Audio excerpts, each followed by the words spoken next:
So I give Verne Gagne a call, and he had me send out my resume, and he had me make up a resume and everything, and I sent it out to him, and he called me back about a month later and told me he was putting a camp on, and I went out there to Montreal, or not to Montreal, to Minnesota. I don't know, probably, a couple weeks later, drove out there and went through the camp. I started with Eddie Sharkey and then ended up with Brad Reagans. Oh, okay. So.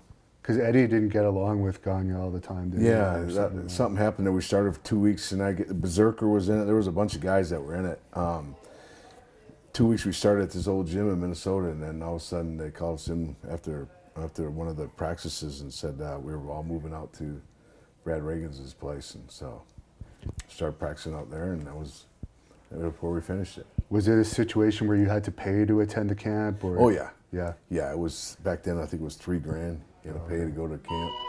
You had to pay it up front. There was no payment plans, nothing.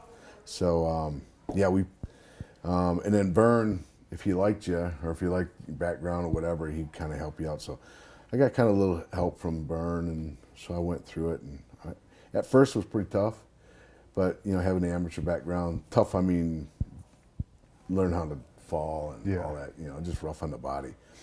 Hitting those ropes, if you don't know what you're doing, hitting those ropes, it hurt your ribs. But after a couple, about a month or so, I started getting the hang of it. I started catching on, but it was a challenge. Did you get along with Verne pretty well? Yeah, I got along with Verne. He was an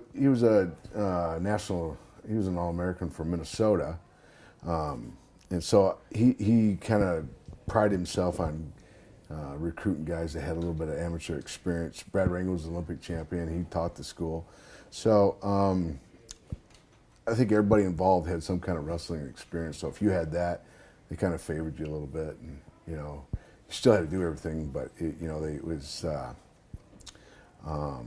easier to handle the practices. So was that your first territory you worked? Yeah, well, I went to the camp there and with Brad, and then I worked probably about 2-3 months. I was going to team with Brad. I did a little, driving around with guys, all the different house shows, and then the first real territory I went to was Montreal.